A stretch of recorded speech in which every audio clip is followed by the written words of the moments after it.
Paramo nirmatsaranam satam. Vedyam vastavam atra vastu. Shivadam tapatrayon mulanam. Srimad Bhagavatam Mahamuni Krite. Kimba Purir Ishwaraha. Sadyo Hridya Avarudyate Tra. Kriti Bihi Sususubhistakshanat. Completely rejecting all religious activities which are materially motivated.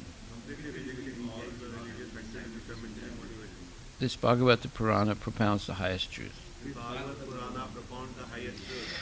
which is understandable by those devotees who are fully pure in heart. The highest truth is reality distinguished from illusion for the welfare of all. Such truth uproots the threefold miseries. This beautiful Bhagavatam, compiled by the great sage Vyasadeva in his maturity, is sufficient in itself for God realization. What is the need of any other scripture? As soon as one attentively and submissively hears the message of Bhagavatam by this culture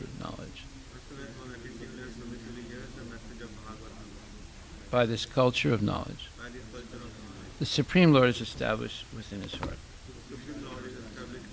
Nigama kalpatarur galitam phalam Sukamukad amrita dravya sabhyutam Pibata bhagavatam rasamalayam Muhur aho rasika bhuvi bhavukaha. O expert and thoughtful men, relish Srimad Bhagavatam, the mature fruit of the desired tree of Vedic literatures. It emanated from the lips of Sri Sukadeva Goswami. Therefore this fruit has become even more tasteful, although its nectarian juice was already relishable for all, including liberated souls. Srimad Bhagavatam, Canto 1, Chapter 9, verse number 20. O King, that personality, whom, out of ignorance only, you thought to be your maternal cousin, your very dear friend, well-wisher, counselor, messenger, benefactor, etc., is that very personality of Godhead, Sri Krishna. Purport by His Divine Grace, A.C. Bhaktivedanta Swami Prabhupada. Lord Shri Krishna, although acting as the cousin, brother, friend, well-wisher, counselor, messenger, benefactor, etc., the Pandavas, was still the Supreme Personality of Godhead. Out of his causeless mercy and favor upon his unalloyed devotees, he performs all kinds of service, but that does not mean that he has changed his position as the absolute person. To think of him as an ordinary man is the grossest type of ignorance. Well, that's a fact. Grossest type of ignorance. No one is more ignorant than the Mayavadi. Foolish philosophers who think that Krishna is an ordinary person. Maybe a little bit better than us, but not out of reach if we do some meditation and asanas and pranayamas and so forth. So such foolishness is present today amongst most people. And therefore Krishna says that Yomama Jamanadim cha Petiloka Maheshwara Asamudo Samartyesu Sarvapapai Pramuchyate. And he explains Bhagavad Gita 10:3. He who knows me as the unborn, as the beginningless, as the Supreme Lord of all the worlds, he only, undiluted among men, is freed from all sins. And also, Janmakarma chame divyam ivam yo veti tatvata tyakvadeham punarjanma naitimam eti sarjana.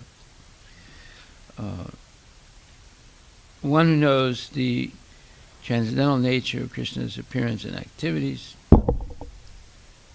does not upon approaching death, take birth again, but comes back to the Lord.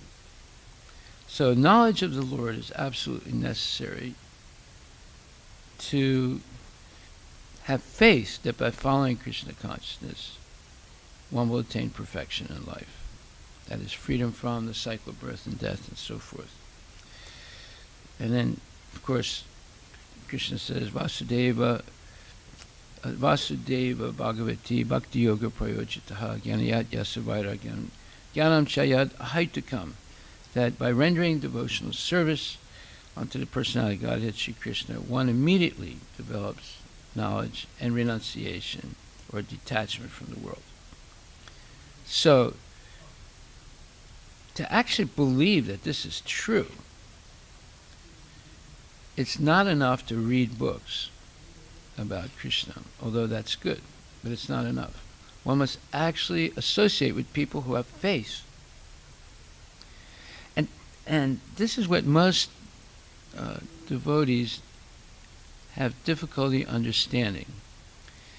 They understand the value of sadhu sangha, but yet they force their kids to go to materialistic schools and become karmis. Karmi is a person that does not really have faith that God exists.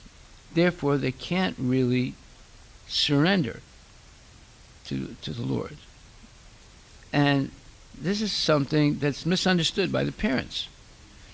If you submit your kids to associating 8 hours a day with materialistic people, that's more time than you associate with your kids.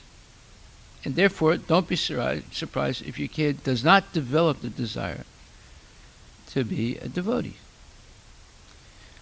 They might be devotee friendly, but not necessarily a devotee, because it requires basically intense association with people who have faith in order to develop faith. So this point has to be understood, and therefore it's a very interesting point.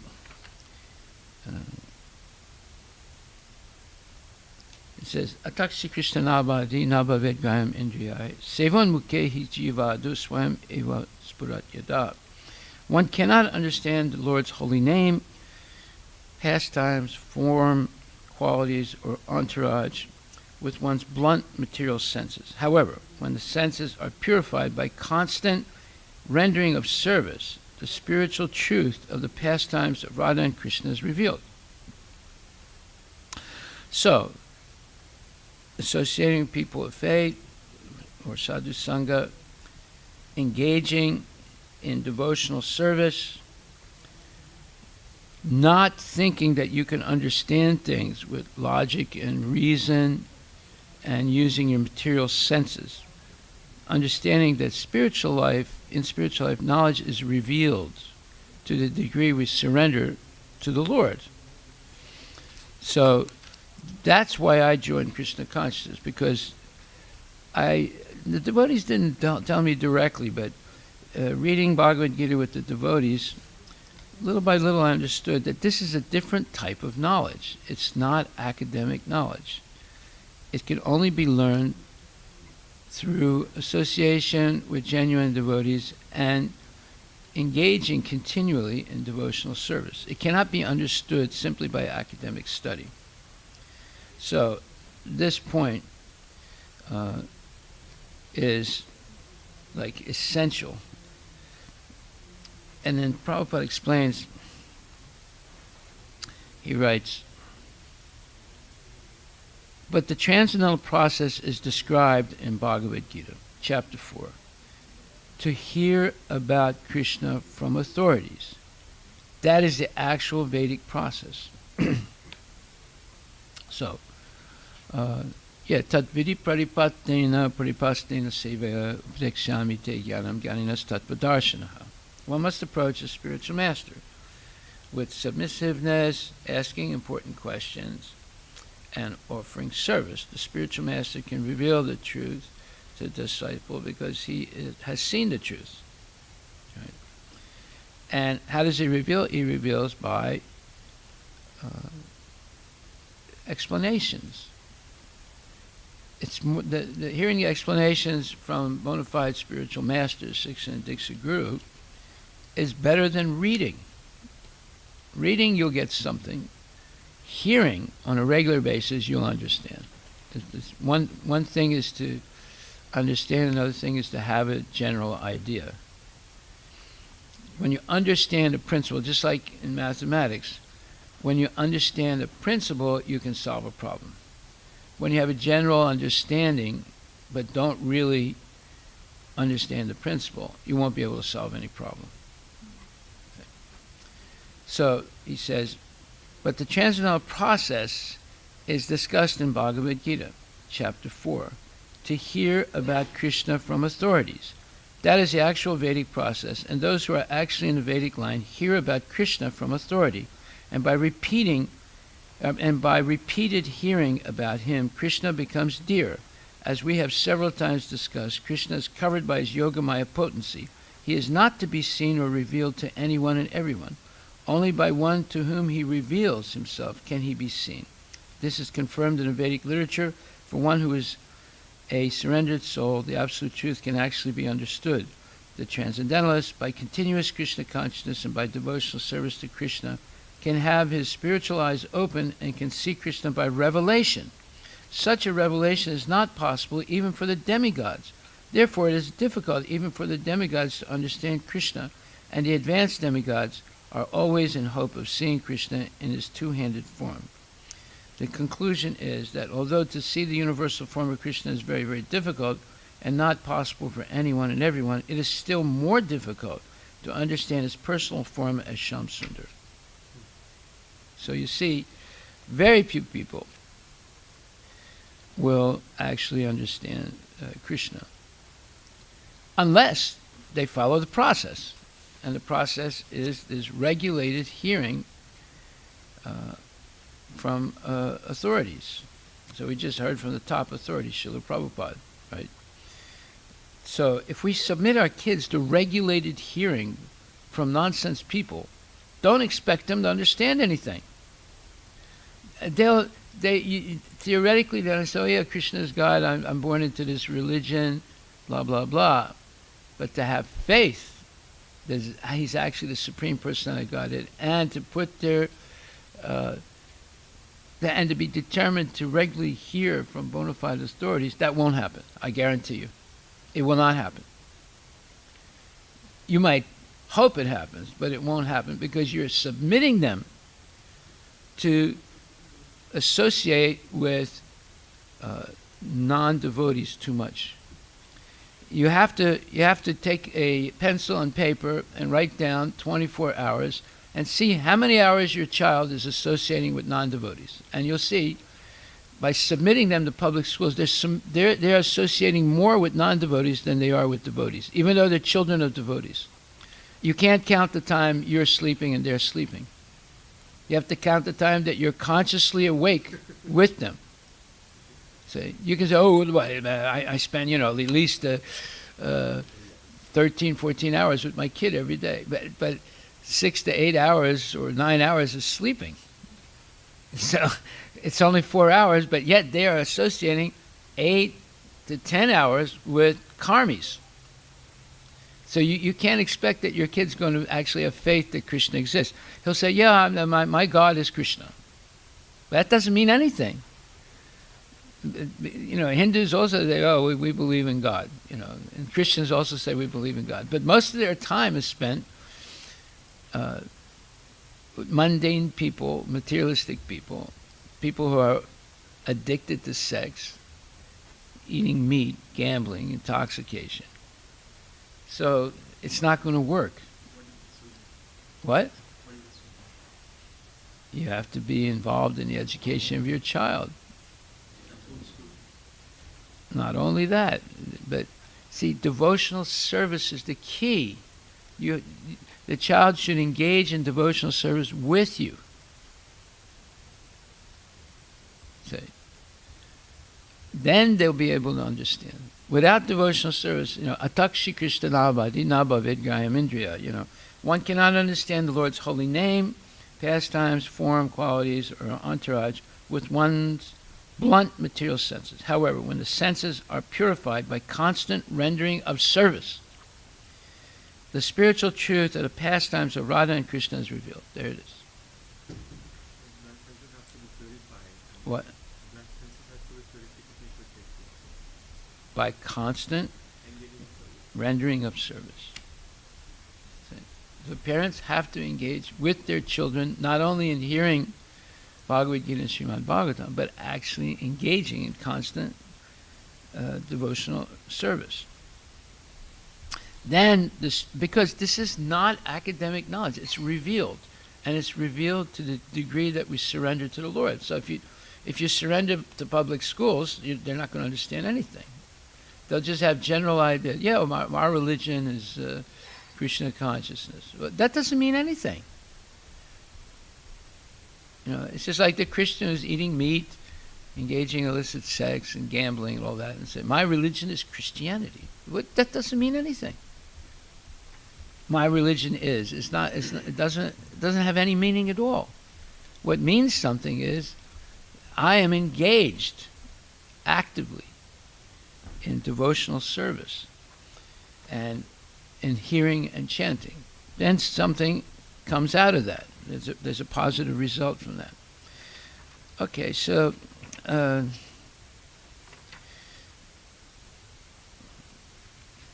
here it says, Lord Shri Krishna, although acting as the cousin, brother, friend, well-wisher, counselor, messenger, benefactor, etc., was still the Supreme Personality of Godhead. Now, most people say, "Wait, how can he be the Supreme Personality of Godhead? You know, he's driving a chariot. He's like a taxi driver. You know, how can God do that? And sometimes he appears as a little child. How can he be God? You know, children don't know anything. And he's a messenger. He's a counselor. He's a friend. That doesn't sound like God. You know, it sounds like an ordinary person. That's